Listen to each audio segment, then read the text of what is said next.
So let's start. आज हम देख रहे हैं अपना लेक्चर नंबर 9 देख रहे हैं अपना system of particle and rotational motion. ये NCERT line by line series का अपना पार्ट 1 जो हमारी एनसीईआरटी है उसका ये लेक्चर चल रहा है, ये चैप्टर चल रहा है, उसका लेक्चर नंबर 9 है। सो आज हमारा जो स्कोप है, we are going to see the exercises. तो एक्सरसाइजेस में I think we are going to finish up to 20 question number 21, ठीक है, and the additional exercises will cover up in the next lecture, right. So start करते हैं। सो theory हम लोग already देख चुके हैं पूरे चैप्टर की। In the last 8 lectures we have seen the first 2-3 chapters through 2-3 lectures we have dedicated to system of particles and the last 4-5 lectures we have dedicated to rotational motion. So अब देखते हैं हम लोग यहाँ पे क्या कह रहा है हमारा। Give the location of my centre of mass for the sphere, cylinder, ring and cube, each having a uniform mass density. ठीक है, यहाँ पे हमारे को यूनिफॉर्म मास डेंसिटी दे रखा है। So with the symmetry we can easily say कि जो स्फेयर का होगा, जो उसका centre of mass will be at it geometric centre पे होगा। सिलेंडर का जो सेंटर ऑफ मास होगा, जो इसका एक्सिस है उसके सेंटर पे होगा। रिंग का जो मास होगा, रिंग का मास will be at its centre, ठीक है, ये जो सेंटर पे होगा। एंड द क्यूब का जो होगा, क्यूब का भी उसके ज्योमेट्रिक सेंटर पे होगा, ठीक है, क्यूब का भी उसके ज्योमेट्रिक सेंटर पे कहीं पे होगा, ठीक है, because it is having the uniform mass density. अगर ये यूनिफॉर्म मास डेंसिटी नहीं होती तब हमारा जो लोकेशन थी that will not be the location that we have written it down because of the uniform mass density and symmetric consideration. We can say कि ये हमारे जो हमने अभी डिस्कस करें हैं, those are centre of mass. Does the center of mass of a body necessarily lie inside the body? So it is not there because we have seen ये जो हमारी रिंग थी, रिंग का जो सेंटर ऑफ मास होता है that lie outside the body, ठीक है। ये देखो, ये this is my material of the ring, ठीक है। So my centre of mass is lying here, ठीक है, this is outside of my body. So it is not like the case कि my centre of mass should be lying within the body, ठीक है। Second question देखते हैं। इसमें क्या कह रहा है मेरा, एक HCl मॉलिक्यूल है, सेपरेशन दे रखा है between the nuclei of 2 atoms, ठीक है। तो उसमें सेपरेशन दे रखा है 1.27 एंगस्ट्रॉम की वैल्यू दे रखी है। We have to find the approximate location of centre of mass of the molecule of the chlorine atom. Centre of mass of the molecule निकालना है, HCl मॉलिक्यूल का, ठीक है, इसका सेंटर ऑफ मास निकालना है, इन विच मेरे को क्लोरीन एटम दे रखा है that is 35.5 times massive than hydrogen atom.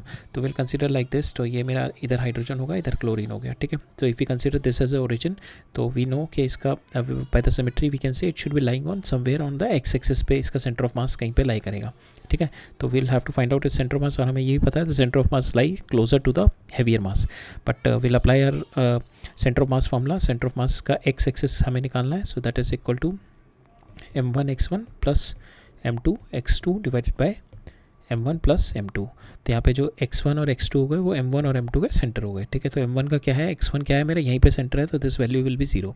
m2 क्या है मेरा, 35.5 टाइम्स ऑफ m, ये मेरा m था, तो ये 35.5 times of m into x2 कितना है, this at a distance of 1.27, ठीक है। तो यहाँ पे I put the value 1.27 divided by m1 plus m2 आ जाएगा मेरा 36.7, ठीक है। Will solve it, will get the answer 1.235 angstrom, ठीक है। So this is our answer. So you will, अगर आपको लिखना होगा, you just write the answer क्योंकि हमारे को 0.2 digit, so we are having 3 significant figures, so you can right your answer in 3 significant figure. तो यहाँ पे 1.24 हो जाएगा, ठीक है। नाउ नेक्स्ट देखते हैं। यहाँ पे क्या कह रहा है मेरा, child sits stationary at one end of the long trolley moving uniformly with a speed v on the horizontal floor, ठीक है। तो ये मेरी ट्रॉली पे the child is sitting air on one end, ठीक है, and the one end of the long trolley moving horizontally with speed v से ये मूव कर रही है, ठीक है। दोनों मेरे v से मूव कर रहे हैं, ठीक है। दैट मीन्स इसका सिस्टम ऑफ मास भी मेरा v से मूव कर रहा है, ठीक है। सिस्टम का सेंटर ऑफ मास है that is also moving with v on a horizontal floor, ठीक है। Now if the child gets up and start runs about on the trolley in any manner, ठीक है। Child can run in any manner, इस direction में या यहाँ से यहाँ पे इस डायरेक्शन में रन कर रहा है। What is the speed of my centre of mass of the system, trolley plus child. So basically child यहाँ पे रन किस क्यों कर पा रहा होगा, फर्स्ट ऑफ ये देखते हैं, ठीक है। तो हमारे को ये दे रखा है this is my smooth surface, ठीक है, स्मूथ दे रखा है ये हॉरिजॉन्टल। अगर ये स्मूथ नहीं होता देन वी कैन नॉट से माई जो centre of mass of my speed will be keep on changing. अभी हम कहेंगे कि सेंटर ऑफ मास की जो मेरी स्पीड है that will not be changing because ये स्मूथ है हमारा, तो दिस सरफेस से कोई एक्सटर्नल फोर्स नहीं। हमारा जो हमने देखा था कि हमारा सेंटर ऑफ मास का जो भी मेरा relative change centre of mass के अंदर स्पीड का चेंज होता है, ठीक है, that can only be happen with the force external, जब मेरी एक्सटर्नल फोर्स होगी। बट इस केस में देखो जब चाइल्ड मेरा मूव ऑन कर रहा है यहाँ से यहाँ पे, तो चाइल्ड किस वजह से मूव करेगा, because of the friction, and यही सेम फ्रिक्शन मेरी प्लैंक पे लगेगी, तो फ्रिक्शन की वजह से आगे घूमेगा, फ्रिक्शन की वजह से प्लैंक पीछे आएगा। तो ओवरऑल मेरा सेंटर ऑफ मास है उस पर कोई एक्सटर्नल फोर्स नहीं है, these frictions are the internal forces only. और हमने देखा था इंटरनल फोर्सेज की वजह से तो जो मेरा change in velocity will not happen on the centre of mass, ठीक है, my centre of mass will be moving with the same velocity as like before, because this friction is an internal force which is making the person moving, boy moving from here to here और here to here, ठीक है। There will not be any change in my speed of my centre of mass as system, ठीक है। अगर यहाँ पे ये rough होता मेरा surface then there will be a change in the speed of my centre of mass, ठीक है। तो फिर मेरी यहाँ से फ्रिक्शन की वजह से यहाँ से मेरी एक्सटर्नल फोर्स आ जाती, ठीक है। तो यहाँ पे मेरे को स्मूथ दे रखा है, so we can say there will not be any change in my speed of my centre of mass, ठीक है। नेक्स्ट देखते हैं, show that the area of the triangle contained between the vectors a and b is one half of the magnitude of a cross b, ठीक है। मेरे को ये बताना है कि एरिया ऑफ ट्राइंगल दिखाना है। तो area of triangle, suppose we consider this area, इसकी दो साइड लेते हैं, this is my a side, this is my b side, ठीक है। तो now if this is the angle theta between them, ये एरिया ऑफ ट्राइंगल क्या होगा मेरा 1/2 h इंटू एक साइड ले लो b, ठीक है, ये मेरा एरिया ऑफ ट्राइंगल हो गया। Now if I have to consider this is what, this अगर मेरे को ये निकालना हो, so this is nothing but your b sin theta, so this value जो हमारा h आएगा this is nothing but your b sin theta. तो I just put the value 1/2 into b sin theta divide by a, ठीक है। So ये मेरा क्या आ गया, this is my area of triangle. ये कितना आ गया, a B sine theta divide by 2, और ए बी साइन थीटा क्या होता है मेरा, a क्रॉस b का mod, A cross B vector का मॉड जो होता है that is my A B sine theta. तो मेरा A cross B divided by half 1/2 जो होगा that is what my area of triangle. और ए क्रॉस बी का क्या होता है, ए क्रॉस बी का ये मेरा एरिया होता है, this my area of A cross B, ठीक है। ये जो पैरेललोग्राम है इसकी अगर दो साइड मेरा रिप्रेजेंट कर रहा है, this is a this is b, तो ए क्रॉस बी जो होगा मेरा, इसका जो मेरा मॉड होगा that is going to represent ये पूरे का, इसका पूरे का एरिया, ठीक है। और इसका हाफ जो रिप्रेजेंट कर रहा है that is my area of my triangle. अब सेकेंड केस में मेरे को कह रहा है, मेरे को ये फैक्टर दिखाना है A dot B cross C that is equal to my magnitude of my volume of my parallel pipe. तो parallel pipe show is like this only, इस तरीके का होता है आपका पैरेलल पाइप, ठीक है। So it's a 3D figure parallel pipe. तो मेरे को यहाँ पे ये दिखाना है, तो पैरेलल पाइप का इसमें हमारे को क्यूब का क्या एरिया होता था हमारा, तो will apply the same concept cube का जैसे होता था कि हाइट इनटू बेस एरिया, ठीक है। यहाँ पे बेस एरिया कितना है, this is my base area a b, ठीक है। ये तो बेस एरिया को हम लोग वेक्टर में किस तरीके से लिख सकते हैं, जो कि अभी हमने देखा है, that is mod of A cross B, ठीक है, that is my base area, ठीक है, that is my base area. अब now if I multiply this with the height, अगर मैं इसकी हाइट से, this is my base area, और बेस एरिया को अगर मैं हाइट से मल्टीप्लाई कर दूँ, this is my height, this h, ठीक है, दिस इज माई हाइट। अगर मैं h को अपने इस बेस एरिया से मल्टीप्लाई कर दूँ which is my A B sine theta, ठीक है, उसका मॉड ले लिया ना, तो h into A B sine theta is my volume of my parallel pipe, ठीक है। पैरेलल पाइप का वॉल्यूम ये हो गया ना, ये मेरी हाइट हो गई यहाँ से यहाँ तक h हो गई, और इसका मेरा एरिया होगा बेस एरिया, तो a B sine theta into h, ठीक है, दिस इज माई एरिया, ठीक है। अब now have to prove it, it is equal to my A dot B cross C, ठीक है, ये मेरे को इसके प्रूव करना है। So now we will do, हम लोग करते हैं पहले विल सी के ये जो सो ये मेरा ए वेक्टर है, ये बी वेक्टर है, तो ए क्रॉस बी क्या होता है मेरा, परपेंडिकुलर टू जो जिस प्लेन में मेरा ए बी है, तो this is my a cross B vector, ये मेरा आ जाएगा ए क्रॉस बी वेक्टर, ठीक है, this is my a cross B vector. Now I have to find out कि ये मेरा डिस्टेंस, ठीक है, दिस इज माई एच, जो मेरे को ये एच चाहिए, this is my h only, तो ये एच क्या है मेरा, c h is equal to c cos phi. अब ये कॉस फाई निकाल सकता हूँ मैं, कॉस फाई क्या होगा मेरा, सी इंटू ये मेरा मॉड है, ठीक है, मैग्नीट्यूड है, और कॉस फाई को मैं क्या लिख सकता हूँ, dot product of these two vectors, तो I can write it down C dot A cross B, इसका डॉट प्रोडक्ट डिवाइडेड बाय इनका मॉड, सी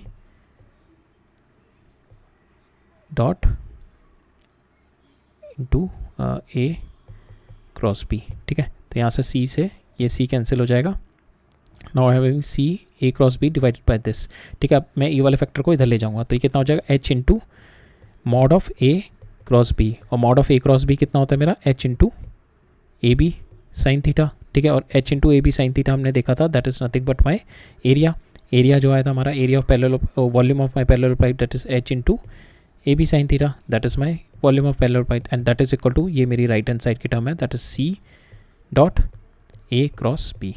ठीक है, ये हमारे को निकालना था। ठीक है, यहाँ पे हमने ये ए बी सी में चेंज हो गया हमारा, ये ए है, ये बी ले लो, ये सी ले लो, बाकी we have proved it in the same manner only. ठीक है, तो this is how you can prove it. ठीक है, हम देख सकते हैं यहाँ पे क्या कह रहा है मेरा। सो in this question it is saying find the component along x, y and z axis of the angular momentum L of a particle whose position vector is r with the component x, y and z and the momentum p is this। तो मेरा ये क्या होता है, मेरा angular momentum is nothing but r cross p। ठीक है, अगर मेरा ये दे रखा है कि it is there in x, y, z component, so I can write it down my r in my xi plus yj plus zk। ठीक है, ये मेरे को इसमें लिख सकता हूँ मैं, एंड माई मोमेंटम क्या दे रखी है मेरे को, p इसमें given p x i p y j plus p z k. ठीक है, तो अब मैं इन दोनों का क्रॉस प्रोडक्ट ले लूँगा। क्रॉस प्रोडक्ट क्या होता है, मैं इन दोनों का विल टेक द डिटर्मिनेंट वाला मेथड।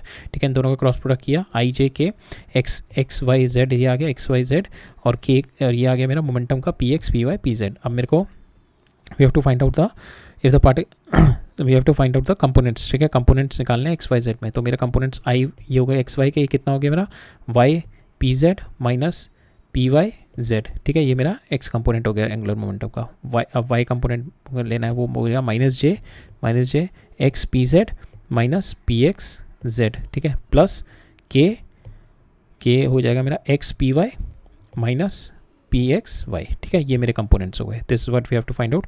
अब दूसरे में क्या कह रहा है मेरा, if the particle moves only in the x y plane, x y plane में मूव कर रहा है, दैट मीन्स मेरे के जो फैक्टर्स हो गए फिर जीरो हो गए। पोजीशन वेक्टर ये भी जीरो हो गया, this is also zero, and my momentum is also zero.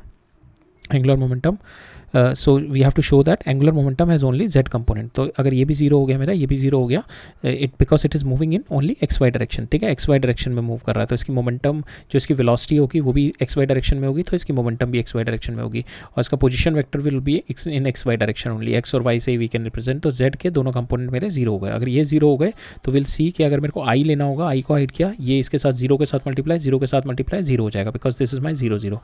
Same way अगर मैं जे लूँगा, जे को मैंने लिया तो ये जीरो से मल्टीप्लाई, जीरो से मल्टीप्लाई, जे भी जीरो हो जाएगा। अब मैं जब के लूँगा, जब के वाले केस में ये जीरो होगा, तो यहाँ पे मेरा के वाले केस में आ जाएगी एक्स पी वाई, के वाला केस आएगा x P Y minus P y p x Y. ठीक है, ये मेरा आ जाएगा, बस के का फैक्टर आ जाएगा, के का फैक्टर आ जाएगा। बाकी यही मेरा angular momentum will be in Z direction only, Z आ जाएगा, जेड की डायरेक्शन में आएगा। बाकी जो मेरे एक्स और वाई वाले जो आई और जे वाले कंपोनेंट्स होंगे वो मेरे जीरो हो जाएंगे इसमें। ठीक है, अब नेक्स्ट देखते हैं। यहाँ पे मेरा क्या कह रहा है, दो पार्टिकल्स हैं। ठीक है, हेयर इट इज सेइंग के suppose these two particles are there, they are moving in opposite direction. ठीक है, two particles each of mass M speed V travel in the opposite direction along the parallel line separated by D. ठीक है, ये दोनों parallel line separated by D में they are moving opposite direction. Show that the vector of angular momentum of the two particle system is same whatever be the point about the angular momentum taken. ठीक है, suppose we take any random point, हम लोग इस वाले point के across किसी भी point के आप अबाउट निकालो, वो कह रहा है किसी भी पॉइंट के अबाउट, अब इसके बाद अबाउट निकालो, इसके अबाउट निकालो, इसके अबाउट निकालो, इसके अबाउट निकालो, वो कह रहा है किसी भी पॉइंट के अबाउट निकालो, आपको जो एंगुलर मोमेंटम मिलेगा कि show that the angular momentum का जो वेक्टर आएगा of the two particle system is same whatever will the point chosen. So हम एक random points will take this random point, हम इस पॉइंट के about will find out the angular momentum. ठीक है, इस वाले पॉइंट के अबाउट निकालते हैं, तो इसके एंगुलर मोमेंटम क्या होगा, that is r cross p होता है एंगुलर मोमेंटम मेरा। ठीक है, तो इस वाले पॉइंट का कितना होगा, so this is my r. ठीक है, आर क्रॉस वी, आर कितना हो गया मेरा, आर ओ ए क्रॉस ये मेरा हो जाएगा एम वी। ठीक है, और इसकी डायरेक्शन क्या हो जाएगी, direction will be inside the plane. ठीक है, that is minus k we can take inside the plane. ठीक है, माइनस के ले लो यहाँ पे। ठीक है, that is my minus K. अब इसका लेते हैं, इसका कितना हो जाएगा, that is this vector. So इसका कितना हो जाएगा, R O B cross M V, और इसकी डायरेक्शन कितनी आ जाएगी, that is outside of the plane, that is K. ठीक है, ये मेरा आ जाएगा। अब यहाँ पे जो मेरा वेक्टर है ये आर ओ ए, तो ये जो मेरा आर ओ ए है इसको मैं लिख सकता हूँ R O A, I can write it down, that is equal to R O C plus R C A, simple अपना वेक्टर लॉ वाला लगा दिया, this plus this vector is equal to this vector, तो मैंने R O A को लिख दिया R O C plus R C A. अब जब मैंने इसको लिख दिया R O C plus R C A, अभी मेरा क्रॉस प्रोडक्ट इनटू वेलोसिटी है, एम को थोड़ी देर के लिए हटा देते हैं, क्रॉस प्रोडक्ट इनटू वेलोसिटी है। जब मैं वेलोसिटी का क्रॉस प्रोडक्ट ओ सी के साथ करूँगा, ठीक है, तो O C is my this direction, velocity is in this direction, वो मेरा के डायरेक्शन में आ जाएगा, ठीक है। जब मैं अपना क्रॉस प्रोडक्ट मेरा सी ए के साथ करूँगा, सी ए वाला, सी ए ये डायरेक्शन है और वेलोसिटी भी मेरी ये डायरेक्शन है, तो क्रॉस प्रोडक्ट इसका जीरो हो जाएगा, बिकॉज ए क्रॉस ए मेरा जीरो होता है, A cross A is my zero, तो इसका क्रॉस प्रोडक्ट मेरा जीरो हो जाएगा, ये वाले फैक्टर का आर सी ए क्रॉस वी का। तो मेरा जो फाइनल बचेगा angular momentum about this point will be R O C cross V, ठीक है, R O C cross V, ठीक है, ये मेरा बचेगा बस, ठीक है। तो इसका मेरी वैल्यू आ जाएगी R O C is this only, if you take this as X, तो एक्स एक्स वी, ठीक है, you can write it down X into V, ठीक है, अगर आप ये इसको एक्स ले लो तो you can write it down X into V और एम, और ये डायरेक्शन क्या हो जाएगी इसकी, आपकी हो जाएगी माइनस के, ठीक है, डायरेक्शन हो जाएगी माइनस के, ये आपका आ जाएगा एल ए, ठीक है। सेम वे अगर मैं ये वाला वेक्टर लूँ, ये वाला, ठीक है, ये वाला हमने लिया था, तो इसका क्या होता है, this R O B cross V होता है यहाँ पे। अब यहाँ पे मैंने आर ओ बी को मैं इस तरीके से ब्रेक डाउन कर सकता हूँ, R O D plus R D B, ठीक है। अब इसका जो ये वाला कंपोनेंट वेलोसिटी के साथ ये क्रॉस प्रोडक्ट करूँगा तो ये तो मेरा जीरो हो जाएगा, तो मेरा क्या बचेगा, बस ये वाला कंपोनेंट क्रॉस दिस कंपोनेंट, तो ये कितना होता है मेरा एक्स प्लस डी, ठीक है, क्रॉस वी। तो अगर मैं इसको ओपन करूँगा, यहाँ पे ये कंपोनेंट आ गया और इसकी डायरेक्शन क्या होगी, that direction will be R, so इसकी वेलोसिटी की डायरेक्शन ये है और आर की डायरेक्शन मेरी ये है, तो आर की डायरेक्शन ये है, वेलोसिटी की ये है, तो जो मेरा वेक्टर आएगा के आ जाएगा, ठीक है, यहाँ पे मेरा पॉजिटिव में आ जाएगा, तो इसका मेरा हो जाएगा मोमेंटम विल बी के, इस वाले के यहाँ से यहाँ तक का, और इसकी आ जाएगी ये यहाँ से यहाँ तक वाले के माइनस के, ठीक है। अब इन दोनों का हम लोग सम लेते हैं, L A plus L B, तो यहाँ पे मेरा आ जाएगा R O C M V और इसका डायरेक्शन आ गई माइनस के, और यहाँ पे होगा R O D into V M V into direction आ गई माइनस के। अब इन दोनों को सॉल्व करेंगे, R O D O C minus, यहाँ पे क्या है, ये माइनस है, तो R O D minus R O C कितना, R O D minus R O C is nothing but my D, तो यहाँ पे डी हो गया, ठीक है। तो ये कितना आ गया, एम वी इंटू डी और डायरेक्शन आ गई के, ठीक है। तो यहाँ पे आप देखो it does not depend on any point, ठीक है, आपका ये एक्स पे डिपेंड नहीं कर रहा, बिकॉज यहाँ पे हमने x लिया था ना ये, तो it is not depending upon x, ये किसी के x पे नहीं डिपेंड कर रहा है यहाँ पे। तो आप कोई भी पॉइंट लो, आपको जो एंगुलर मोमेंटम आएगा ये आएगा, it is not depending upon the x, ठीक है, राइट। नेक्स्ट देखते हैं, नेक्स्ट में क्या कह रहा है मेरा, हाँ, और नॉन यूनिफॉर्म बार, ठीक है, एक तो यहाँ पे नॉन यूनिफॉर्म बार है of weight M suspended at rest by two strings of negligible weight, ठीक है, फिगर में दे रखा है, these are the two strings, इसके थ्रू मेरा ये मास कनेक्टेड है, and this is my non uniform bar का मतलब ये हो गया, इसका जो सेंटर ऑफ मास है is not lying here, centre of mass it is showing it is lying here which is at a distance, ये एक्स इसका डिस्टेंस दूर से लाई कर रहा है, ठीक है। The angle made by the strings are vertical, और ये मेरे को एंगल दे रखा है 37 डिग्री, तो यहाँ पे ये आपको दे रखा है 37 डिग्री और ये आपको ऑलमोस्ट 53 डिग्री, तो ये वाला ट्राइंगल इट इज़ 3 4 5 ट्राइंगल है, ठीक है, जिसका ये वाला एंगल 53 है, ये वाला एंगल मेरा 37 डिग्री है, ठीक है। Now the bar is 2 metre long, ठीक है, तो ये x हो गया, this is 2 minus X. Now we have to calculate the distance d, तो ये x निकालना है हमने, दिस x निकालना है, distance d of the centre of gravity of the bar from the left and, ठीक है, इस एंड से मेरे को ये डिस्टेंस निकालना है, this distance we have to find out. तो नाउ विल तो इसके across will do two things, हम this body is not at all moving, तो बॉडी मूव नहीं कर रही, तो body is in mechanical equilibrium, mechanical equilibrium का मतलब हो गया the body is in translation and rotational equilibrium.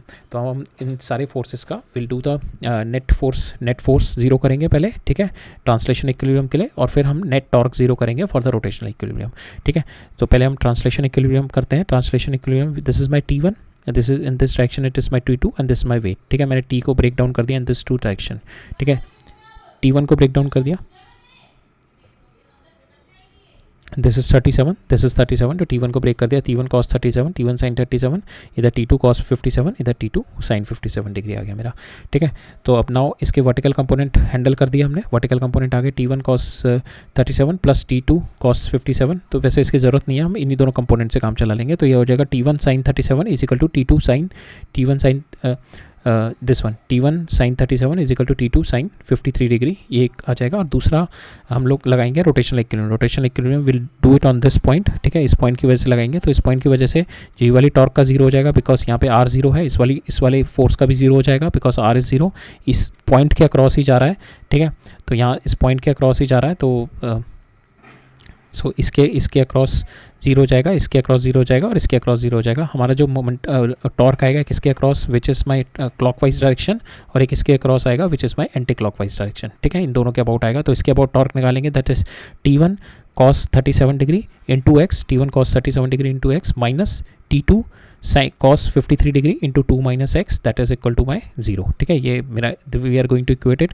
अब इन दोनों इक्वेशन को, जो मेरी ये वाली इक्वेशन थी जो हमने इसको और इसको किया था, और टॉर्क को जो इक्वेट किया, we are going to divide them, ठीक है। इन दोनों को डिवाइड कर देते हैं, इस दोनों इक्वेशन को, ठीक है। इन दोनों को डिवाइड किया तो यहाँ पे मेरा T1 से T1 कैंसिल, T2 से T2 कैंसिल हो जाएगा, इक्वल हो जाएगा उधर की साइड जाके। Now we are only having sin 37 degree. sin 37 degree यहाँ से देखेंगे कितना होगा मेरा, this is 3/5, sin 37 degree 3/5 divided by cos 37 4/5 into X. Same way यहाँ पे आ जाएगा, you will solve the value of X. X को सॉल्व करोगे आपके पास आएगा यहाँ पे एक्स की वैल्यू 0.72 मीटर, ठीक है। एक्स की वैल्यू आ जाएगी 0.72 मीटर, राइट। नेक्स्ट क्वेश्चन देखते हैं। इसमें क्या कह रहा है, मेरा कार है 1800 kg वे कर रही है and the distance between its front end and the back axles is 1.8 metre, ठीक है। तो ये मेरी कार है, दिस इज़ माई कार, और इसके जो फ्रंट एक्सेल है और जो बैक एक्सेल है, इन दोनों के बीच का डिस्टेंस दे रखा है 1.8 metre and its centre of gravity is at 1.05, ठीक है। Centre of gravity it is showing at 1.05 from the front axle, ठीक है, from the front axle. Determine the force exerted by the level ground, force exerted from the level ground का मतलब जो ground से आपको normal मिल रहा है, normal reaction मिल रहा है, ठीक है, वो हमें निकालनी है on each front wheel and on each back wheel, ठीक है। तो मैं यहाँ पे नॉर्मल निकालेंगे, this normal, this will be both, ये दोनों जो मेरे व्हील्स होंगे इन दोनों का नॉर्मल हम लोग we are taking it R1, ठीक है। बाद में हम लोग, because my normal will be divided equally in both of them, will take half of it, ठीक है, for each and every wheel के लिए। अभी हम दोनों व्हील का एक साथ निकालते हैं, that is my R1 here, और सेम वे ये बैक वाले व्हील का विल टेक R2 हेयर, ठीक है। तो हम ट्रांसलेशन इक्विलिब्रियम और रोटेशनल इक्विलिब्रियम दोनों लगाते हैं because my body is in mechanical equilibrium. तो ट्रांसलेशन इक्विलिब्रियम लगाते हैं, तो R1 + R2 is equal to mg, ठीक है। और m कितना है मेरे 1800 × g लगा दिया मैंने। सो यहाँ से मेरी पहली इक्वेशन मिल गई। दूसरी इक्वेशन हम लोग लगाएंगे जो हमारा rotational equilibrium. Rotational equilibrium we are going to find it across this point, ठीक है। इस पॉइंट के अबाउट लगाते हैं ताकि मेरी वाली फोर्स का टॉर्क जीरो हो जाए। इस वाली फोर्स का टॉर्क आएगा, इस वाली फोर्स का टॉर्क कितना हो जाएगा R2, ये जो होएगा मेरा it is going to rotate it clockwise, ठीक है। तो ये हो जाएगा R2 into this 1.8 minus this 0.75, और ये हो जाएगा R1 इंटू 1.05, ये एंटी क्लॉकवाइज हो जाएगा, ठीक है। Now we are having two equation, two unknowns, we can solve it. R1 आ गया मेरा दिस, R2 आ गया ये। अब मेरे को ईच व्हील पे निकालना है, सो ईच व्हील पे हो जाएगा मेरा दिस, फ्रंट व्हील पे दिस R1 डिवाइडेड बाई 2, ठीक है, और बैक व्हील पे दिस R2 डिवाइडेड बाई 2। तो ये मेरे बैक व्हील पे, ईच व्हील पे मेरे जो ग्राउंड से मेरा नॉर्मल मिल रहा है वो आ जाएगा, ठीक है। अब मेरे को नेक्स्ट केस में कह रहा है, मेरे को we have been asked to find out moment of inertia about the tangent of the sphere, ठीक है। तो मेरे को सेंटर के अबाउट मोमेंट ऑफ इनर्शिया दे रखा है 2/5 mr², ठीक है। तो will simply apply the parallel axis theorem. मेरे को सेंटर के अबाउट 2/5 mr² पता है, तो यहाँ पे I will just shift it parallelly. तो इसके अबाउट कितना हो जाएगा 2/5 mr² प्लस ये कितना डिस्टेंस है r, ठीक है, दिस इज m + mr² हो जाएगा। तो this will comes out to be 7/5 mr²। Same way मेरे को यहाँ पे डिस्क का निकालना है। मेरे को डायमीटर के अबाउट एक इनर्शिया दे रखा है, डायमीटर के अबाउट इनर्शिया कितना होता है इसका mr²/4, ठीक है। तो we can apply perpendicular axis theorem. मैं इसके सेंटर के अबाउट निकालता हूँ। मेरे को फाइनली निकालना है कि इसके we have to find out के एज से जो पास हो रही है टेंजेंट, इसके अबाउट निकालना है, इसके अबाउट कितना रोटेट हो रहा है, ठीक है। ये IZ निकालना है मेरे को, IZ, ठीक है। अब मेरे को डायमीटर के अबाउट पता है, तो ठीक है, तो दिस x हो गया, ये y हो गया और ये z हो गया, ठीक है। तो IZ जो होगा मेरा that is nothing but IX + IY, ठीक है। तो मेरे यहाँ से IZ आ जाएगा, IZ comes out to be equal to 2 times of my IX। तो ये कितना हो जाएगा मेरा, ये मेरे को दे रखा है mr²/4, ठीक है, जो मेरा डायमीटर के अक्रॉस है। तो कितना आ जाएगा mr²/2 हो जाएगा मेरा IZ। अब मेरे को इसको पैरेलली शिफ्ट करना है यहाँ से यहाँ पे, कितना है मेरा r, तो I will do mr²/2 plus mr², parallelly shift किया तो मेरा I आ गया यहाँ पे, दैट इज़ 3/2 mr², ठीक है। ये मेरा आ जाएगा इसका answer, right. So next move on करते हैं। सो अब इस पे क्या कह रहा है मेरा पहले।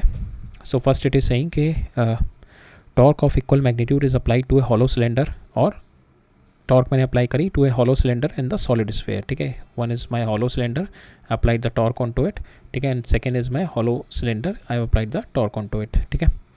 Both are having the same mass and the same radius, the cylinder is free to rotate about its center axis of symmetry, ठीक है. तो ये वाला center axis of symmetry हो गया, इसके about free to rotate है, तो you'll apply the torque, it will start rotating. Same way sphere is free to rotate about the axis passing through its center.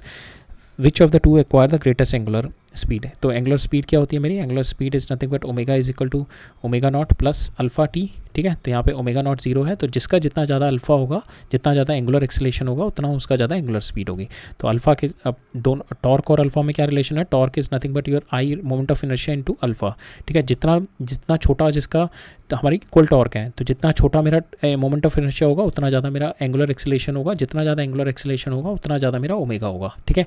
तो अब इन दोनों में से हॉलो सिलेंडर का मेरा कितना होता है, I for my hollow cylinder is M R square. तो विल इक्वेट दिस थिंग कि टॉर्क को दोनों को इक्वेट करते हैं, तो I one alpha one is equal to I two alpha two. ये हो गया मेरा एम आर स्क्वायर, और यहाँ पे मेरा मोमेंट ऑफ इनर्शिया हो गया इसका 2/5 एम आर स्क्वायर. तो इसका मेरा मोमेंट ऑफ इनर्शिया कम है स्फेयर का, तो यहाँ पे मेरा स्फेयर का आई विल बी गेटिंग जो इसके एंगुलर एक्सेलेरेशन है that is more, that is 2.5 times of alpha one. तो मेरी इसकी 2.5 टाइम्स ऑफ अल्फा वन है, that is my angular acceleration of my sphere, ठीक है. तो इसकी मेरी एंगुलर एक्सेलेरेशन ज़्यादा है, तो दैट मीन्स इसका ओमेगा भी ज़्यादा होगा, ठीक है. तो I can say the sphere का जो एंगुलर स्पीड एक्वायर करेगा, sphere will be acquiring more angular speed, ठीक है.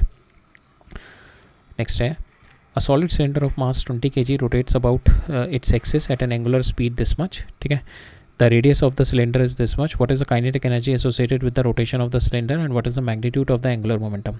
तो kinetic energy कोई केवल रोटेशन कर रही है, तो रोटेशन में kinetic energy क्या होती है, kinetic energy is nothing but half I omega square, ठीक है. आपको मोमेंट ऑफ इनर्शिया निकालना है, आपको कौन सा सिलेंडर दे रखा है, सॉलिड सिलेंडर, तो इसका कितना होता है आपका एम आर स्क्वायर बाई 2, ठीक है. इससे आपका इनर्शिया भी आ जाएगा. एम आपको दे रखा है 20 kg, आर दे रखा है आपको 0.25, ठीक है. इससे आपका आ जाएगा आई हमने निकाला 0.625 आ गया, ठीक है. इससे हमने मोमेंट ऑफ इनर्शिया निकाल लिया. ओमेगा आपको दे रखा है 100, ठीक है. तो यहाँ से आपका काइनेटिक एनर्जी आ गई 1/2 आई इंटू ओमेगा स्क्वायर, ठीक है. सिंपल आपको वैल्यूज डालनी है, you will get 3125 joule value आ जाएगी. अब आपको निकालना है magnitude of your angular momentum of the cylinder about it axis के अबाउट निकालना है. So it will be I omega, ठीक है. सिमेट्रिक बॉडी है, हमने देखा था सिमेट्रिक बॉडी में ही we take it I omega, तो एल हमने ले लिया आई ओमेगा, ठीक है. आई आपने निकाल लिया, ओमेगा आपको पता है, you will just put the value and gate the answer, ठीक है. सिंपल था ये भी. नेक्स्ट है अ चाइल्ड तो इसके अंदर क्या कह रहा है, child stand at the centre of the table, first he stretches arm, पहले इसने अपने आर्म्स इस तरीके से स्ट्रेच करे हुए हैं, ठीक है. Then that turntable is set rotating with an angular speed, इतने से रोटेट कर रही है. How much is the angular speed of the child if he folds his hand. अब इसने अपने होल्ड कर दिए हैंड्स को, thereby reduces the moment of inertia. अब मोमेंट ऑफ इनर्शिया इसका इतना कम हो गया. Assume that the turntable rotates without friction, ठीक है. ये नीचे टर्न टेबल है, it is rotating without friction, no friction, that means there is no external force. No external force means there is no external torque. No external torque means के moment of my जो angular momentum है मेरी conserve रहेगी, ठीक है. Angular momentum conserve रहेगी. तो now angular momentum क्या होता है, आई इंटू ओमेगा. तो मेरा इनिशियली इस फेस पे मेरा I omega that is equal to इस फेस पे आई ओमेगा. इस फेस पे आई ओमेगा क्या था, I one omega one I two omega two. अब मेरा क्या है, सेकंड केस में कह रहा है मेरा moment of inertia 2/5 times less हो गया. तो यहाँ पे मैंने डाल दिया 2/5 टाइम लेस नहीं, 2/5 टाइम्स हो गया पहले वाले से. यहाँ पे आई था, यहाँ पे इसकी ओमेगा थी 40 रिवोल्यूशन पर सेकंड. अब मेरा मोमेंट ऑफ इनर्शिया हो गया 2/5 टाइम्स ऑफ इनिशियल वैल्यू, ठीक है.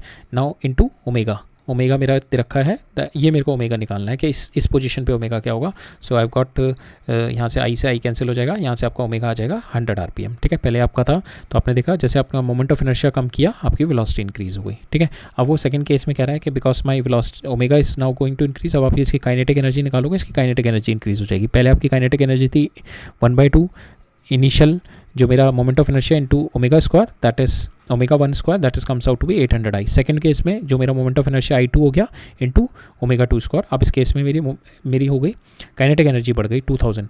तो अब ये पूछ रहा है कि how does it account for the increase in kinetic energy, क्योंकि एक्सटर्नल वर्क डन तो कुछ भी नहीं हुआ, फिर काइनेटिक एनर्जी किस तरीके से बढ़ी.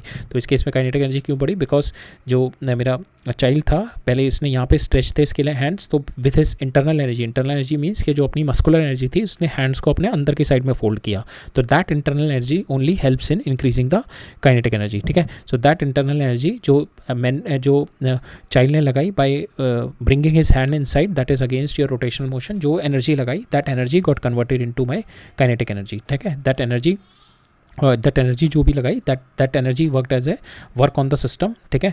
जो दैट एनर्जी दैट जो ये वर्क किया इसने यहाँ से हैंड को वापस लाने में, that work he has done on to the system, that increases the kinetic energy of my system, that is ना internal energy, that is a muscular energy of the child, ठीक है. So that is what it is going to increase the kinetic energy, right. Next देखते हैं.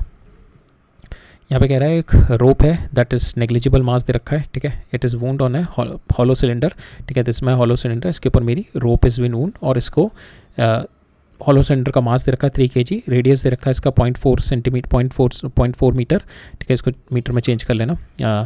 And the angular acceleration of the cylinder निकालना है मेरे को when the rope is pulled with by 30 newton, ठीक है. मेरे को एंगुलर एक्सेलेरेशन निकालनी है. There is no linear acceleration on to it, ठीक है. It is just a rotation on to happening, तो लीनियर एक्सेलेरेशन नहीं है. So will apply the torque equation, ठीक है. इसकी वजह से जो टॉर्क प्रोड्यूस होगा 30 न्यूटन की, इट इज़ लाइक दिस, ठीक है. इसकी वजह से जो टॉर्क प्रोड्यूस होगा, so it is hinged up here somewhere, so इसकी वजह से इसको टॉर्क प्रोड्यूस होगा. तो टॉर्क 30 इंटू ये मेरा आर हो गया, ठीक है. टॉर्क कितनी होगी इसकी, torque will be in my anti clockwise direction in this, so this is 30 into R, ठीक है.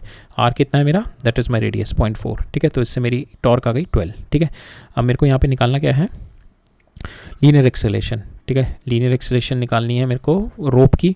तो यहाँ पे जब मेरा ये कंस्ट्रेंट आ गया आपका, ठीक है. यहाँ पे जो आपका सिलेंडर मूव कर रहा है यहाँ से, बिकॉज ऑफ दिस टॉर्क, ठीक है. ये आपने यहाँ से बिकॉज ऑफ दिस टॉर्क जो आपने लगाई, इसकी वजह से सिलेंडर रोटेट करना शुरू किया. सिलेंडर का जो एंगुलर एक्सेलेरेशन आया, that comes out to be torque आ गई मेरी. टॉर्क हमने निकाली यहाँ से 12, ठीक है. यहाँ से हमने टॉर्क निकाल लिया F इंटू आर, तो that comes out to be 12, और torque jet is also equal to I into omega, ठीक है. जो मेरा रोटेशन हुआ है सिलेंडर में, सिलेंडर स्टार्टेड रोटेटिंग, तो इसमें आई, यहाँ से मेरा अल्फा आ जाएगा. Alpha comes out to be equal to torque by I, ठीक है. यहाँ से मेरा अल्फा आ गया, alpha comes out to be equal to this, ठीक है. अब now it is asking linear acceleration of the rope. जो मेरी एक्सेलेरेशन ऑफ द रोप क्या होगी, जो मेरा जैसे दिस इज माई सिलेंडर का जो पॉइंट होगा, जो because it is now rolling, it is not this is a case of my rolling, ठीक है. इसलिए यहाँ पे दे रखा है ना, assume there is no slipping. No slipping का मतलब हो गया कि इट इज़ अ कंस्ट्रेंट. जो मेरा सिलेंडर की जो मेरी लीनियर बिकॉज ऑफ रोटेशन, एक जैसे my cylinder is rotating like this, ठीक है. ये सिलेंडर का अगर टॉप व्यू देखें, it is rotating like this. तो सिलेंडर का ये वाला जो पॉइंट होगा, that is also having the linear velocity. वो कितनी होगी इसकी linear velocity, that is nothing but linear acceleration. हमें एक्सेलेरेशन निकालनी है, तो इसकी एक्सेलेरेशन कितनी होगी यहाँ पे, that is nothing but alpha into R, ठीक है. अल्फा इंटू आर जो इसकी होगी. और सेम जब मेरा कह रहा है कोई स्लिपिंग नहीं हो रही, तो यही सेम मेरी यहाँ पे इसमें भी सेम होगी. जो मेरी जो स्ट्रिंग होगी, that is also equal to alpha R because of the constraint, ठीक है. Because of the constraint we are having this also as alpha R. तो इसका मेरा आ गया जो मेरी लीनियर एक्सेलेरेशन आ गई. सो लीनियर एक्सेलेरेशन जिससे मेरी रोप नीचे आ रही होगी, that is alpha into R, ठीक है. अल्फा मैंने निकाला यहाँ से, दैट इज 25, और आर दे रखा हमारे को 0.4, ठीक है. तो अल्फा इंटू आर मैंने किया, तो मेरी एक्सेलेरेशन आ गई 10 मीटर पर सेकेंड, ठीक है. अब नेक्स्ट देखते हैं. नेक्स्ट में क्या कह रहा है मेरा, to maintain the rotor at a uniform angular speed. एक रोटर को की एंगुलर स्पीड को मेंटेन करने के लिए engine needs to transmit a torque of 120 newton. What is the power required by the engine. तो बेसिकली इसमें क्या हो रहा है, एक इंजन है, ठीक है. इंजन जो है that is my electrical power, that is converted into mechanical power में कन्वर्ट हो रही है, and that is going to maintaining the speed, ठीक है. अब पहला क्वेश्चन आएगा कि टॉर्क जो होता है, torque how it is maintaining. Torque जो होगा that is going to increase the speed. यहाँ पे मेंटेन करने के लिए क्यों कर रही है मेरे को, बिकॉज टॉर्क जब हमने पढ़ा था, टॉर्क हम अप्लाई करते हैं, that is going to apply the acceleration. Torque की वजह से क्या होगा, मेरे एंगुलर एक्सेलरेशन आएगा, जिसकी वजह से मेरी एंगुलर स्पीड बढ़ेगी. तो बट यहाँ पे क्या कह रहा है, मेरी यूनिफॉर्म एंगुलर स्पीड है. So why it is happening, because जो आपको जो आपकी एंगुलर स्पीड है वो धीरे धीरे स्लो होगी बिकॉज ऑफ फ्रिक्शन. वो धीरे धीरे स्लो होती रहेगी because there is an external force of friction. अब जो मेरे को टॉर्क दे रही है वो ओवरकम फ्रिक्शन करने के लिए देना पड़ रहा है मेरे को, ठीक है.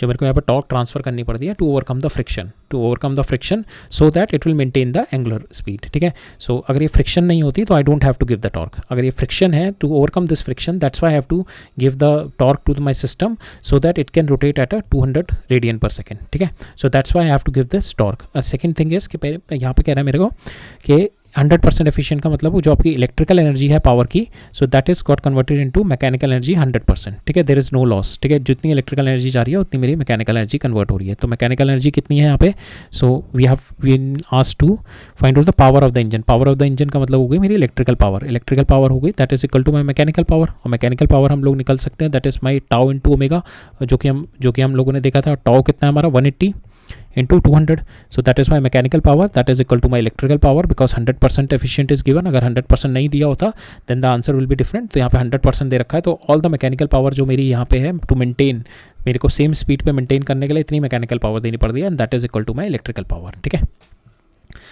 बट यहाँ पे ये याद रखना कि अगर आपके पास एक्सटर्नल ये फ्रिक्शन नहीं होती तो आपको टॉर्क जीरो होती है यहाँ पे. ठीक है, because of the friction you need to apply the torque to maintain the velocity.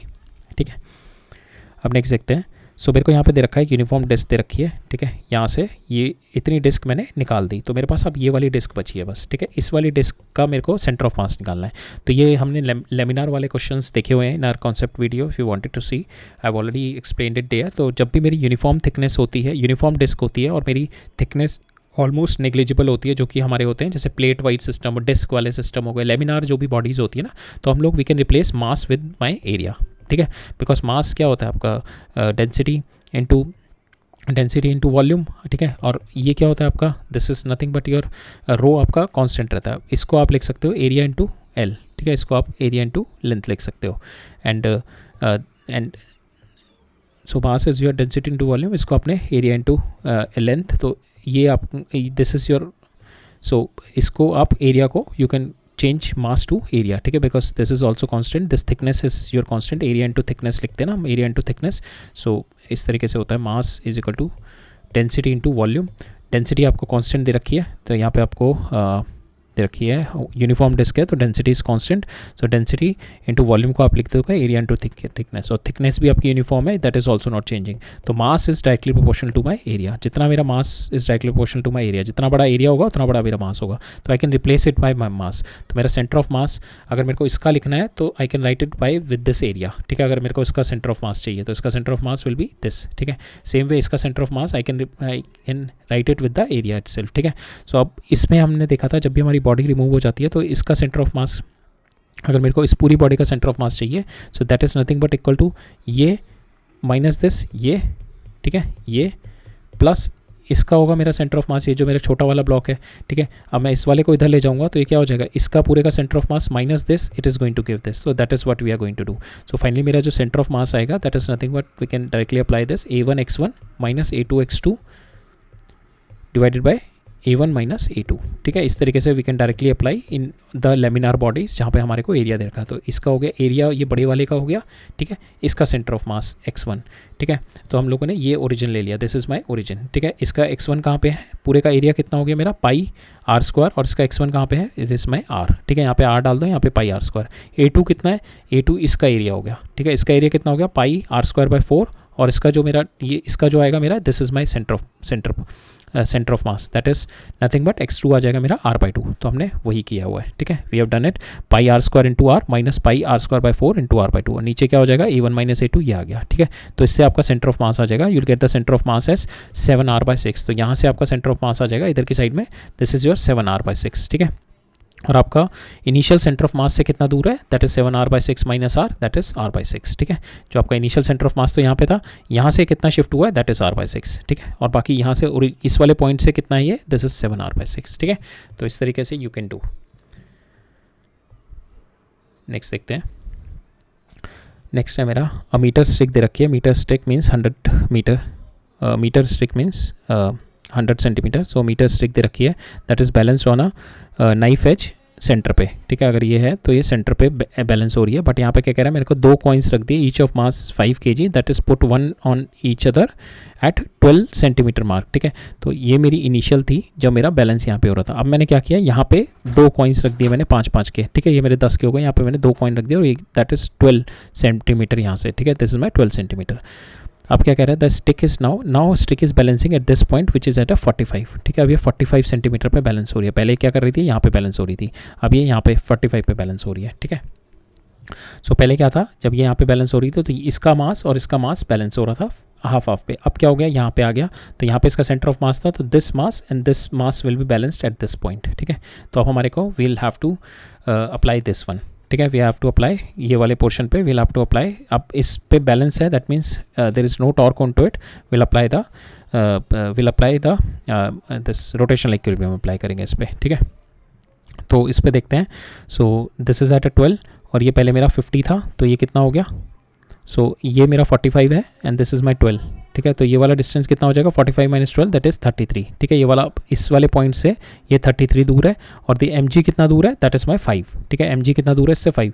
Now this mg is balanced bye this, ठीक है। इसकी टॉर्क इससे बैलेंस्ड है mg से और इस पॉइंट पे बैलेंस्ड है। तो विल टेक द मोमेंट, अब इसके मोमेंट हम इक्वेट कर देते हैं बिकॉज इसकी वजह से जो टॉर्क प्रोड्यूस होगी दैट इज़ क्लॉकवाइज टॉर्क और इसकी वजह से जो आएगी that is my anti clockwise और इसकी वजह से जो आएगी दैट इज़ माई क्लॉकवाइज, ठीक है। तो ये दोनों बैलेंस हैं, ठीक है। तो ये हो जाएगा 10 × 33, ठीक है। सो 10 × 33 × g, ठीक है। इसका मास हो गया, ये दो है ना 5 के, तो 10 × g × 33 और यहाँ पे हो जाएगा mg = mg × 5, ठीक है। ये 5 है मेरा mg × 5, ठीक है। तो ये हो गया mg × 5 10 × 33 × g, इन तो g से g कैंसिल हो गया और यहाँ पे 5 2 हो गया। तो this comes out to be mass आ गया मेरा, मास ऑफ द रॉड चाहिए था दैट इज 66 ग्राम, ठीक है। We have to find out the mass of the rod that comes out to be 66 gram, right. Next है यहाँ पे क्या कह रहा है मेरा, एक सॉलिड स्फीयर रोल्स डाउन, ठीक है। मेरे को 2 इंक्लाइन प्लेन दे रखे हैं कि ये है जिसका θ1 है मेरा और ज़्यादा है और दूसरा मेरा फ्लैट है थोड़ा जिसका θ2 कम है। तो यहाँ पे मेरे को दे रखा है θ1 इज़ ग्रेटर देन θ2। अब मेरे से पूछा है कि जब ये यहाँ से रोल डाउन करके यहाँ तक आया, ठीक है, रोल डाउन दिया हुआ है, रोल डाउन करके जब ये यहाँ पे आया तो इसकी मेरे को बताना है कि when it reach as a bottom will it reach at a same speed, ठीक है। इन दोनों केस में जब मेरा θ1 है θ2 और दूसरा कह रहा है कि will it take longer to roll down from one plane to another, ठीक है। एक क्या इसमें ज़्यादा लग रहा है या इस वाले θ1 में ज़्यादा लग रहा है θ2 में, या टाइम डिपेंडेंट है कि ये वाली चीज़ यहाँ ऊपर से नीचे आने में किसी में ज़्यादा टाइम लग रहा है, this time is depending upon this theta. और तीसरा में है if so how it is depending upon theta, ठीक है।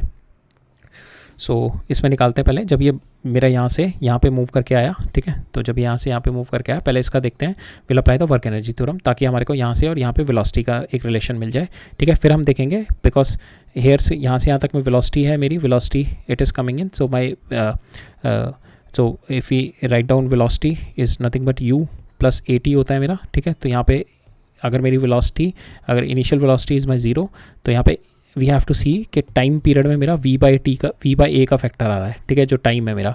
तो वी हैव टू सी कि वेलोसिटी और एक्सेलेरेशन, हमारे को एक्सेलेरेशन भी निकालनी पड़ेगी, इसकी एक्सेलेरेशन कितनी है, ठीक है, how it is been accelerated, इसकी एक्सेलेरेशन निकालनी पड़ेगी। और second we have to find out the velocity. अब हम देखते हैं, पहले हम वेलोसिटी निकालते हैं। वेलोसिटी के लिए हम लोग वर्क एनर्जी थ्योरम लगाते हैं। तो इस पॉइंट पे एंड इस पॉइंट पे वर्क एनर्जी थ्योरम या कंजर्वेशन ऑफ मैकेनिकल एनर्जी लगा लेते हैं हम लोग।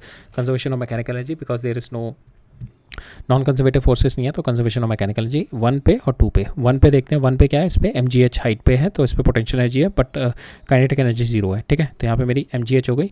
अब ये जब यहाँ पे आया तो इसके पास क्या है, potential energy 0, potential energy will be 0 but kinetic energy है इसके पास। काइनेटिक एनर्जी मेरे पास 2 है, एक रोटेशनल काइनेटिक एनर्जी है और एक मेरी ट्रांसलेशन काइनेटिक एनर्जी है।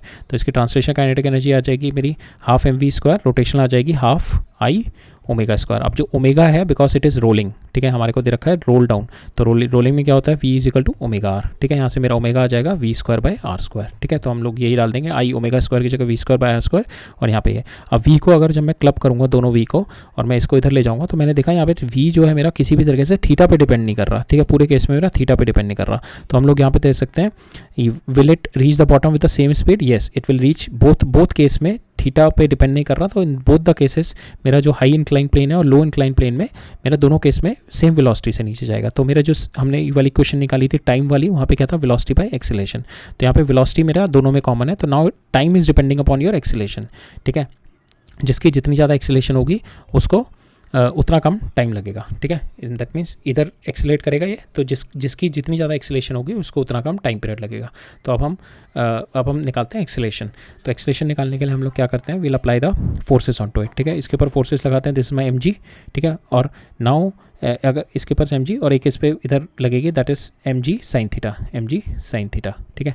अब now because it is rolling also, अब रोल इसको ये g तो कराएगा नहीं इसको रोल, ठीक है। g is not going to roll it because it is passing through it centre of mass only, तो g की वजह से कोई टॉर्क नहीं आएगा। अब इसका जो टॉर्क आएगा that is because of friction only, कि यहाँ पे जो फ्रिक्शन होगा, ठीक है, that is going to build up the torque, ठीक है। इस तरीके से है ना, मेरा ये g है mg sin थीटा, ठीक है। और यहाँ पे इस पे ये फ्रिक्शन लग रहा है, तो this friction is going to rotate it, और ये रोटेट करेगा इसको क्लॉकवाइज रोटेशन में डालेगा, फ्रिक्शन की वजह से रोटेट करेगा। अब हम इस पे क्वेश्चन लगाते हैं, पहले ट्रांसलेशन वाली लगाएंगे, फिर हम इस पे लगाएंगे रोटेशनल वाली। अब ट्रांसलेशन वाली लगाते हैं, तो ट्रांसलेशन वाली लगाई mg sin थीटा, ये mg sin थीटा -f, ठीक है, = ma, ठीक है। ये मेरा a से नीचे आ रहा है। सेकेंड अब रोटेशनल वाली लगाते हैं। रोटेशन किसकी वजह से हो रहा है, इफ़ वी सी कि इस पॉइंट पे ये जो मेरी फोर्स है ये मेरा आर डिस्टेंस हो गया, तो एफ इंटू आर, ठीक है, F into R is my I alpha, ठीक है, इट इज़ रोटेटिंग, और a is equal to my alpha into R हो गया, ठीक है, बिकॉज इट इज़ रोलिंग, ठीक है। अब हमने यहाँ पे वैल्यू डाल दी ए की, ये इसकी वैल्यू डाल दी अल्फा की, that is my a by r, ठीक है। आई डाल दिया मैंने स्फेयर का मेरा मोमेंट ऑफ इनर्शिया होता है 2/5 mr², ठीक है, इसकी वैल्यू डाल दी, यहाँ से आर कैंसिल हो गया, तो यहाँ पे मेरे फ्रिक्शन आ गए 2/5 ma, ठीक है। अब यहाँ पे फ्रिक्शन की वैल्यू डाल दो आप 2/5 ma, ये इधर चला जाएगा तो ये आपका आ जाएगा 2/5 प्लस 1 ma, तो ये हो जाएगा 7/5 ma, और ये इज इक्वल टू, तो यहाँ पे आ जाएगा 7/5 ma, that is equal to mg sine theta.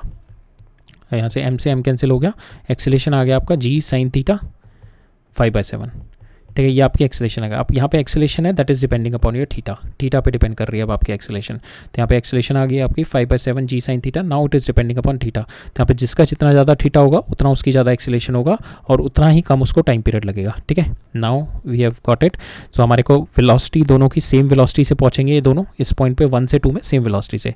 अब इसमें जिसका थीटा ज़्यादा होगा, हमने देखा जिसका थीटा ज़्यादा होगा उसका साइन थीटा ज़्यादा होगा और उसका एक्सेलेरेशन ज़्यादा होगा, ठीक है। जिसका एक्सेलेरेशन ज़्यादा होगा हमने देखा एक्सेलेरेशन इस इन्वर्सली प्रोपोर्शनल टू टी, ठीक है, जितना जिसका ज़्यादा एक्सेलेरेशन होगा उतना कम टाइम लगेगा, तो जिसका थीटा 1 ज़्यादा है उसको कम टाइम लग रहा है, ठीक है। So that is what it's been asked to find out in this question.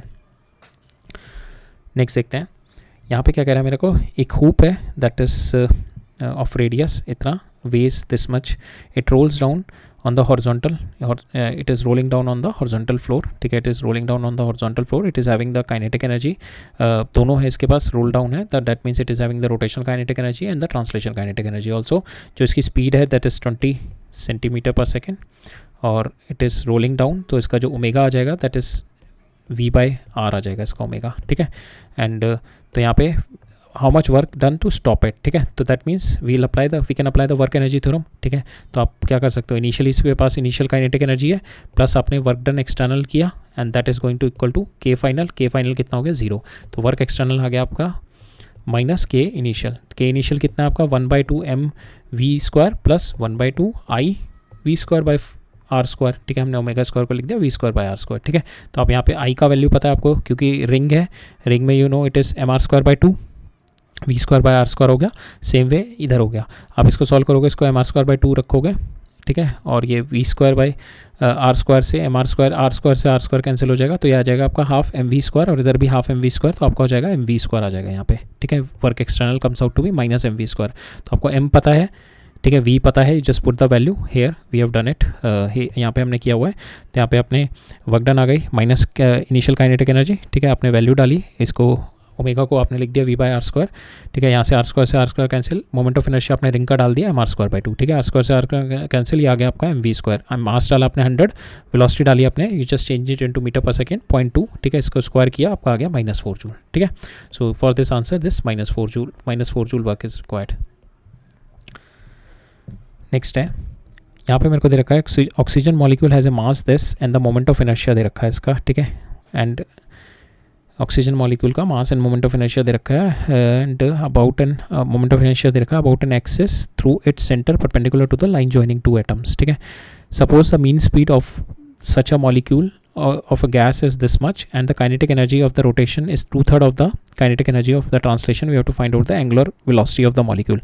तो हमारे को इसमें दे रखा है kinetic energy of rotation is 2/3 of my kinetic energy of my translation, तो kinetic energy of rotation is 2/3 of kinetic energy of translation, rotational energy कितनी हो गई 1/2 I omega square, ठीक है, ओमेगा को we have been asked to find out the average velocity, ठीक है, angular velocity निकालनी है, तो ओमेगा निकालना है, that is equal to 1/2 mv², ठीक है। आपको I पता है, I is been given to you, this is your I, ठीक है, and your m is been given to you, this is your m, और आपको velocity दे रखी है that is this, ठीक है। आपको ओमेगा चाहिए, it's a direct one, आपको just values डालनी है, आपको m पता है, तो इसका आपका 2/3 दे रखा है, तो 2/3 आ गया, m आपको पता है, I पता है आपको, I is been directly been given to here, and आपको velocity पता है, velocity is 500, you just put the value and answer comes out to be 6.72 into 10 to the power 12 radian second, ठीक है, ये डायरेक्ट क्वेश्चन था। Next देखते हैं, यहाँ पे क्या कह रहा है, solid cylinder that rolls up the incline plane rolls up मतलब कि यहाँ से ऊपर जा रहा है अभी ये, ठीक है, ये ऊपर जा रहा है, रोल्स अप कर रहा है, that is it is having the translation and the rotational motion, both motion है इसमें, ठीक है। Rolls up the incline plane which is at a 30 degree, ठीक है। At the bottom of the incline plane the centre of mass of the cylinder is having this speed, तो velocity है इसकी at this point is 5 metre per second, ठीक है। तो omega कितनी आ जाएगी, v/r, ठीक है, यहाँ से आपका ओमेगा भी आ जाएगी। आपको आर तो दे नहीं रखा, ठीक है, कोई बात नहीं, आर नहीं दे रखा, r will be cancel out somewhere, ठीक है। आपको ये पता है वी आया, तो omega you can write it down v/r because it is rolling. Now आपको क्या निकालना है, how far the cylinder will go, पहले तो ये निकालना है। सेकंड आपने निकालना है how long will it take to return to the bottom, ठीक है। तो दैट मीन्स ये यहाँ से ऊपर जाएगा बिकॉज इट इज़ फेसिंग इसके इट इज़ गोइंग अप, इसमें क्या हो गया, अब इसकी kinetic energy will be converted into potential energy, और यहाँ पे पोटेंशियल एनर्जी हो जाएगी, kinetic energy will be zero, और फिर उसके बाद जैसे ये यहाँ पे रुक के मोमेंटरी रुकेगा और फिर ये नीचे आ जाएगा, ठीक है। तो जो इसका ऊपर जाने का टाइम होगा वो इसका नीचे आने का टाइम होगा, तो total time will be 2 times of this journey, ऊपर जाने की जर्नी और नीचे जाने की जर्नी।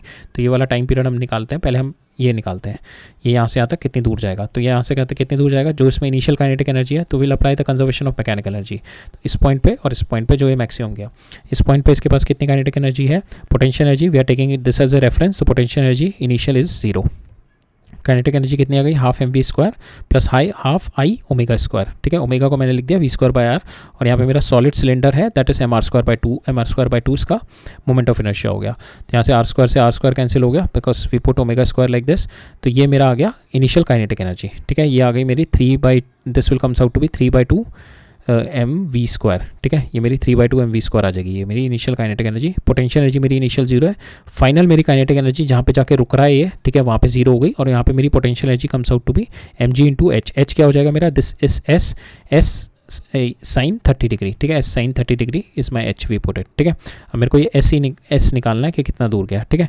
तो यहाँ पे मेरे को I have got this value, तो 3/4 mv², ये मेरा 3/4 mv² हो जाएगा, यहाँ से r से r कैंसिल हो गया, 3/4 mv² is equal to mg into s sine 30, ठीक है। s ये because this h we need, तो h की जगह हमने s साइन 30 लिख दिया, s साइन 30 कितना हो गया 1/2, ठीक है। यहाँ से इससे ये कैंसिल हो गया, 2 बचा, तो यहाँ पे मेरा s निकालना है, s क्या इतना हो गया 3v²/2/g, ठीक है, 3 इंटू 5² 10 इंटू 2, ठीक है। तो इससे मेरी s की वैल्यू आ गई 3.8 मीटर, तो it will go up to here, यहाँ से यहाँ तक 3.8 मीटर, ये s आ गया मेरा 3.8 मीटर तक जाएगा ये, राइट।